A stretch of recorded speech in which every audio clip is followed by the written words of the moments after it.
Tällä videolla kerron CNC-jyrsimen ohjauslaitteista. Koko kaapin virtakytkin on täällä ja tietokoneen virtakytkin on täällä. Niitä tarvitaan vain aluksi ja lopuksi. Moottorien virtakytkin on tässä ja siitä kannattaa aina kytkeä virrat pois, kun työskentelee tuolla jyrsimen toiminta-alueella. Kun virrat laittaa päälle, niin sitten moottorit on aktiivisena ja varoituskylttiin syttyy teksti. Automaattitoiminnot ei kuitenkaan käynnisty ennen kuin ovi on kiinni. Tärkeimmät painikkeet on nämä käynnistys- ja pausenappi. Pausenappi on se, mitä kannattaa ensimmäisenä painaa, jos jokin menee jyrsinnän aikana pieleen. Se pysäyttää liikkeet, mutta karamoottori jää pyörimään. Ja siitä on helppo jatkaa sitten, jos kaikki näyttääkin olevan ihan ok. Sen sijaan hätäseis täällä alhaalla, katkaisee moottoreista sähköt ja sen jälkeen ei pysty helposti jatkamaan samasta kohtaa, vaan jyrsintä täytyy aloittaa alusta.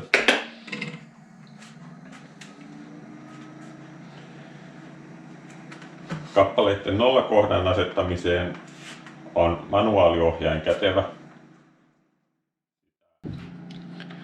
Käydään tarkemmin läpi manuaaliohjaimen toimintoja. Oikeassa reunassa on varsinainen manuaaliohjaus laitteen ollessa pysäytettynä. Vasemmalla on erilaisia toimintoja mittaamiseen, nollakohdan asettamiseen ja sitten ajon aikana tehtäviä override-toimintoja, joilla voi lennosta muuttaa asetuksia. Katsotaan ensin manuaaliohjausta. Laitetta voi ohjata joko painikkeilla ajamalla eri suuntiin tai sitten pykälä kerrallaan pyöritettävällä ohjaimella. Liikenopeuden saa valittua liukusäätimellä.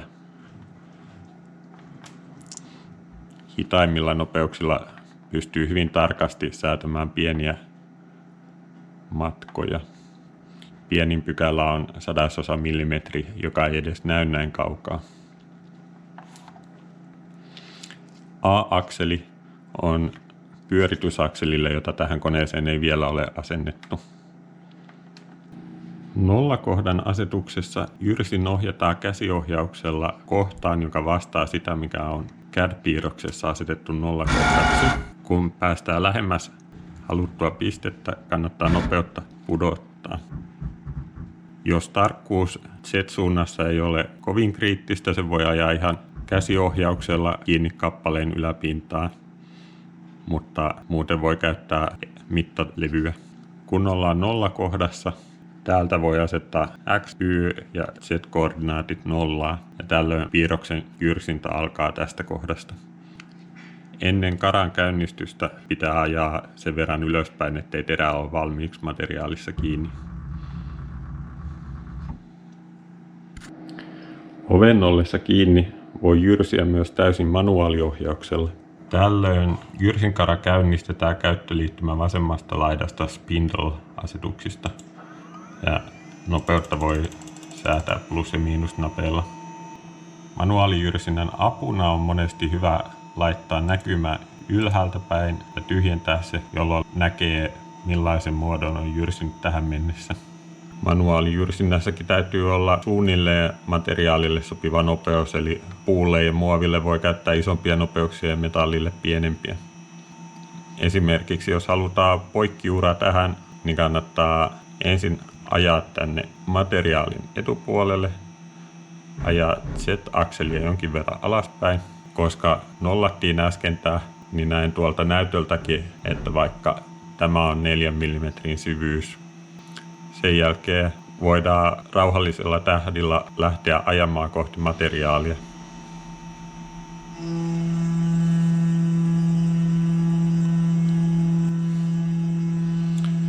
Yleisesti manuaalijyrsinnässä tulee käytettyä pienempiä nopeuksia ja suurempia syvyyksiä kuin automaattisessa, koska ihminen ei jaksa toistaa samaa reittiä montaa kertaa, mutta toisaalta ei reagoi yhtä nopeasti kuin tietokone.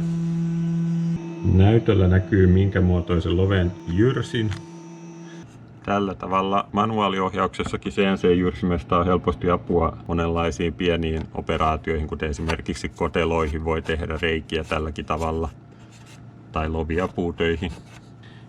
Tällä tavalla saa helposti suoria reunoja, koska koordinaattiakselit on suorassa, mutta pyöreitä muotoja on manuaaliohjauksella vaikea tehdä. Katsotaan seuraavaksi tarkemmin nollakohdan asetusta ja jyrsinnän aikaisia säätöjä. Esikatselusta nähdään, missä kohtaa jyrsinterä on suhteessa jyrsittävään muotoon, ja sillä tavalla pystytään tarkistamaan, onko jyrsintä menossa oikeaan paikkaan. Jos nyt vaikka nollataan tähän kohtaan kappaleen pinnassa, niin käyttöliittymässä kun painaa päivitä nappia, niin nähdään, että tässä jyrsintätiedostossa on nollakohta laitettu vasempaan alakulmaan. Eli nyt meillä on jyrsinterä nollakohdassa. Jos halutaan nähdä, että mihin asti jyrsintä ulottuu, voidaan käsiohjauksella mennä toiseen reunaan ja katsoa, että mahdutaan yhä materiaalin alueelle, vastaavasti vaikka kiertää koko muoto. Tässä nähdään, että yläreunassa mennään lähelle materiaalireunoja, mutta muuten ollaan hyvin sen alueella. Tietysti samalla kun manuaaliohjauksella siirtyy, niin kannattaa tarkkailla sekä tietokoneen näyttöä että tätä fyysistä tilannetta, ettei terällä törmää mihinkään. Käynnistetään jyrsintä tästä. Tämä jyrsii nyt neliömuotoa. Katsotaan, mitä voidaan jyrsinnän aikana vaikuttaa jyrsintään. Tärkeimmät säädöt on karanopeuden säätö lennosta ja syöttönopeuden säätö lennosta. Nämä kummatkin säädetään CAM-ohjelmassa G-koodia tehdessä, mutta niitä voi myös lennosta muuttaa. Monesti on hyvä ajatus lähteä vähän varovaisilla asetuksilla liikkeelle, ja jos kaikki sujuu hyvin, niitä voi nostaa. Käyttöliittymässä näkyy sen hetkinen syöttönopeus ja karamoottorin nopeus. Voidaan nyt vaikka nostaa karan pyörimisnopeutta paljon suuremmaksi. Kuten nähtiin, jyrsintä pysähtyi siksi aikaa, kunnes karamoottori saavutti halutun uuden nopeuden. Syöttönopeus ei tästä muuttunut, eli jyrsintää kuluu ihan yhtä pitkä aika, vaikka terä pyöriikin kovempaa vauhtia. Mutta monesti suuremmalla pyörimisnopeudella voidaan myös liikennopeutta kasvattaa. Se tapahtuu feed rate override kiertokytkimistä. Nostan nopeutta pikkuhiljaa.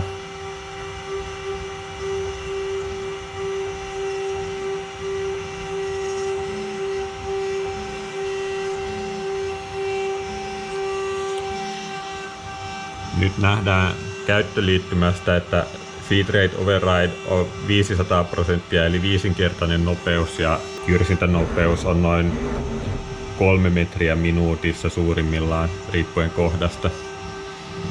Tässä kohtaa alkaa jyrsimen kiihtyvyys jo rajoittaa sitä, millaisia nopeuksia saavutetaan. Jyrsinnän aikana voi tulla tilanne, että esimerkiksi purut pakkautuu johonkin kohtaan niin tiukasti, että niitä täytyy putsata. Silloin voi jyrsinnän pausenapista pysäyttää.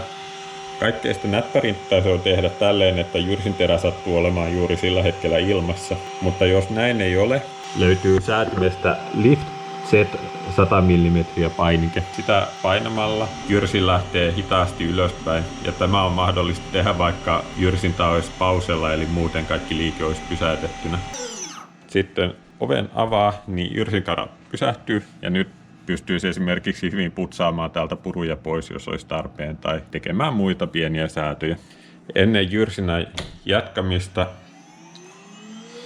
kannattaa odottaa, että karamoottori ensin käynnistyy ja sitten ottaa tuo pois, jolloin jyrsi lähtee hitaasti alaspäin. Jos vaikuttaakin siltä, että ei halua mennä takaisin alas, niin se voi aktivoida uudestaan, jolloin lähdetään taas ylöspäin, mutta sitä kannattaa tietysti tarkkailla aina kun jyrsin on liikkeessä, että minne mennään. Sen jälkeen voidaan rannapilla jatkaa jyrsintää siitä, mihin jäätiin.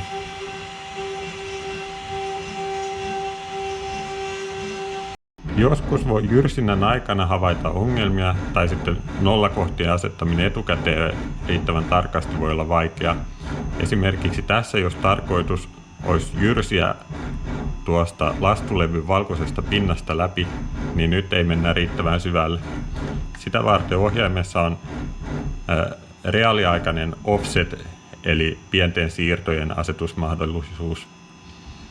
Se laitetaan päälle Enable Offsets-painikkeesta ja sen jälkeen X- ja Y- ja Z-koordinaattien paikkaa voi säätää 100 millimetrin pykälissä. Esimerkiksi nyt nähdään, että nyt menee juuri sopivasti pikkusen läpi tuosta valkoisesta pinnoitteesta.